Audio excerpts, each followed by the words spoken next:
PWD road tarring നടത്താത്തതിന് K സുധാകരനെ തടഞ്ഞ് പരാതി അറിയിച്ച നാട്ടുകാർ കണ്ടക്കൈ വളക്കൈ റോഡിലാണ് MP തടഞ്ഞത്. ലീഗ് കോൺഗ്രസ് പ്രവർത്തകരും വാഹനം തടയാനെത്തിയിരുന്നു. PWDക്ക് കീഴിലുള്ള റോഡ് നിർമ്മാണം വൈകിപ്പിക്കുന്നത് സംസ്ഥാന സർക്കാരെന്ന് സ്ഥലം MLA സജീവ് ജോസഫ് പറഞ്ഞു. അർജുൻ കല്യാൺ വിശദാംശങ്ങളുമായി. അർജുൻ, എന്താണ് വോട്ടർമാർ കെ സുധാകരൻ MPയോട് പറയുന്നത്? നികേഷ് കുമാർ, അതായത് കണ്ണൂരിലെ കണ്ടക്കൈ വളക്കൈ റോഡിൻ്റെ നിർമ്മാണ പ്രവൃത്തി വൈകിപ്പിക്കുന്നതിലാണ് നാട്ടുകാർ MPയെ തടഞ്ഞു നിർത്തി പരാതി അറിയിച്ചത്. കഴിഞ്ഞ ദിവസം, അതായത് വ്യാഴാഴ്ച രാത്രി ഇതുവഴി യാത്ര ചെയ്യുന്ന MPയെ നാട്ടുകാർ തടഞ്ഞു നിർത്തുകയായിരുന്നു. ലീഗ് കോൺഗ്രസ് പ്രവർത്തകരും മറ്റ് വിവിധ രാഷ്ട്രീയ പാർട്ടികളുടെ ആൾക്കാരുമെല്ലാം, പ്രദേശവാസികളായിട്ടുള്ള പ്രവർത്തകരും എല്ലാവരും ചേർന്നാണ് MPയെ തടഞ്ഞു നിർത്തുകയും ഈ കാര്യങ്ങളിൽ ഈ സ്ഥലം MLA കൃത്യമായ രീതിയിൽ ഇടപെടുന്നില്ല എന്നുള്ള പരാതി അറിയിക്കുകയും ചെയ്തത്. കൃത്യമായ രീതിയിൽ പറഞ്ഞ 2022 ഏപ്രിൽ മാസമാണ് ഈ റോഡിൻ്റെ പ്രവൃത്തി ഉദ്ഘാടനം നടന്നത്. അതിനുശേഷം ഏകദേശം ഒരു 300 മീറ്ററിലധികം റോഡ് ഇപ്പോഴും ടാറിംഗ് നടത്താതെ പൊട്ടിപ്പൊളിഞ്ഞ് കിടക്കുകയാണ്. നിരന്തരമായിട്ടുള്ള പരിശ്രമം ഉണ്ടായിട്ടും ആ റോഡ് ടാറിംഗ് പ്രവൃത്തി ആരംഭിക്കുന്നതിന് വേണ്ടിയിട്ടോ അല്ലെങ്കിൽ തുടർ നടപടി സ്വീകരിക്കുന്നതിന് വേണ്ടിയോ തയ്യാറായിട്ടില്ല എന്നാണ് നാട്ടുകാർ പ്രധാനമായും പരാതി പറയുന്നത്.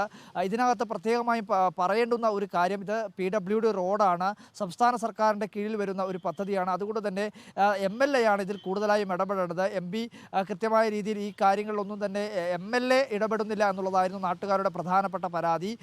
ഇതുമായി ബന്ധപ്പെട്ടുകൊണ്ട് പ്രധാനമായും കാണേണ്ടുന്ന ഒരു കാര്യം, ഇതിനകത്ത് ഈ ടെൻഡർ ആദ്യം 11 കോടി രൂപയ്ക്ക് ഇത് ടെൻഡർ ആവുകയും 8 കോടി രൂപയ്ക്ക് ഇതിൻ്റെ ടെൻഡർ എടുക്കുകയും അതിനുശേഷം ഇതിനകത്ത് ടെൻഡർ റീടെൻഡർ ചെയ്ത് മാറ്റുകയും ചെയ്തിരുന്നു. കാരണം ഇതിനകത്ത് ഒരു അഡീഷണലായി 84 ലക്ഷം രൂപ അധികമാണ് വേണം എന്നാവശ്യപ്പെട്ടുകൊണ്ട് സർക്കാരിലേക്ക് അറിയിക്കുകയും ചെയ്തിട്ടുണ്ട്. പക്ഷേ സർക്കാർ ഈ 84 ലക്ഷം രൂപ അനുവദിക്കാത്തതാണ് ഇപ്പോൾ റോഡ് പ്രവൃത്തി ഇങ്ങനെ വൈകാനുള്ള കാരണമെന്നാണ് സ്ഥലം MLA കൂടിയായിട്ടുള്ള സജീവ് ജോസഫ് വ്യക്തമാക്കുന്നത്.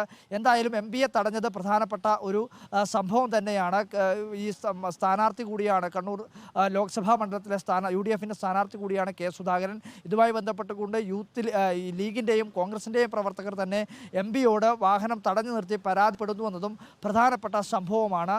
ഇതുമായി ബന്ധപ്പെട്ടുകൊണ്ട് കൃത്യമായ രീതിയിലുള്ള ഒരു ഇടപെടൽ ഉണ്ടാവണമെന്നാണ് നാട്ടുകാർ പ്രധാനമായും ഇപ്പോഴും ആവശ്യമായി ഉന്നയിക്കുന്നത്. കഴിഞ്ഞ 7-8 മാസമായി ഈ റോഡ് വളരെയധികം പൊട്ടിപ്പൊളിഞ്ഞ് വാഹനങ്ങൾക്ക് സഞ്ചരിക്കാൻ പോലും കഴിയാത്ത വിധത്തിലുള്ള ഒരു റോഡ് പൊട്ടിപ്പൊളിഞ്ഞ അവസ്ഥയിലാണുള്ളത്. അതുകൊണ്ടാണ് നാട്ടുകാർ ഇത്തരത്തിലുള്ള ഒരു പരാതിയുമായി MPക്ക് മുന്നിലേക്ക് തന്നെ വാഹനം തടഞ്ഞു നിർത്തി പരാതിപ്പെടുന്ന ഒരു സാഹചര്യത്തിലേക്ക് എത്തിയതിൽ കോൺഗ്രസിൻ്റെയും ലീഗിൻ്റെയും പ്രവർത്തകരുണ്ട് എന്നുള്ളതും വളരെ പ്രധാനമായും നമ്മൾ കാണേണ്ടതുമാണ്. രാഷ്ട്രീയപരമായി അതിന് പല അർത്ഥങ്ങളും ഉണ്ട് എന്ന് തന്നെയാണ് മനസ്സിലാക്കുന്നത്. വിശദാംശങ്ങൾ നൽകിയത്.